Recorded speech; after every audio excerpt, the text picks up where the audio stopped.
This picture shows the complete pattern. The pattern includes symbols for the corresponding beads and the colors of the threads. Embroidery is from bottom to top, from right to left. We embroider traditional cross stitch first. Embroidery feature stitch. This place stitch across here. You can start sewing from this part. Get our sequence diagram. The corresponding color thread is A. If the color is difficult to judge, open our manual. The part that sees is line V1206 with 3 strands. First, we find the 1 to 06 line in part A. After confirming this thread, just pull it out directly. The thread we use is made of silk, which is relatively fragile. Don't rub the thread. Let's first look at the material list. We can see that this thread, we choose V1 to 06. The original number of strands is 6. Take out 3 of them. Just pull them out one by one.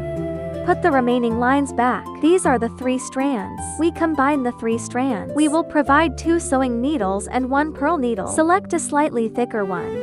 If needed threading device, you can purchase the toolbox, which includes some additional tools.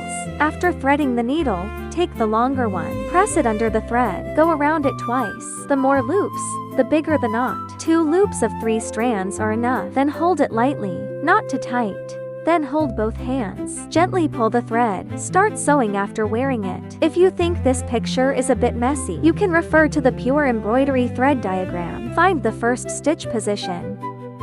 The first cross position. Start from the middle square, down to squares. And look for number 2 on the drawing. 1 square on the drawing is 2 holes on the embroidery cloth. We count them on the embroidery cloth. This is the entry position of number 2. All are single numbered needles in and double numbered needles out. Let's take out the needle from number 3. It's actually the exit of number 1. 4 small squares horizontally from the stitch position, which is also the position of number 2. The subsequent needle positions are also in this way.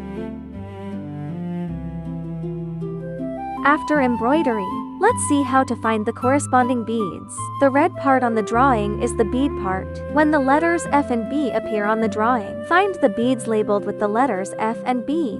Pour the beads into the tray. Take the embroidery thread and start embroidering the beads. That's all for this beginner's guide. If you have any questions, you can at our customer service.